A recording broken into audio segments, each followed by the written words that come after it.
మీరు ప్రభువుని రుచి చూచి ఉన్నారు కాబట్టి, దేవుణ్ణి మీరు తెలుసుకొని ఉన్నారు కాబట్టి, మీ హృదయంలో ఉన్నటువంటి ఈ సమస్తమైన దూషణ, సమస్తమైన కపటమును, వేషధారణను, అసూయను ఇవి మానివేసి, ఎందుకు మీరు దేవుణ్ణి రుచి చూచారు కాబట్టి మీరు ఇవి మానివేయమంటున్నాడు.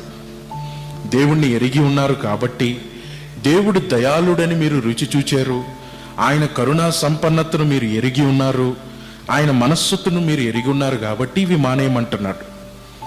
కాబట్టి ఇప్పుడు అవి మానేయాలి అంటే మీ వల్ల కాదు. మీరు చేయవలసింది ఏంటంటే, వాక్యములో మీరు చిన్నపిల్లలు ఎలాగైతే ఆధారపడతారో పాల మీద, మీరు కూడా వాక్యమును నిరంతరము అలా అపేక్షిస్తూ ఉన్నప్పుడు మీరు ఈ రక్షణ విషయంలో ఎదుగుతారు.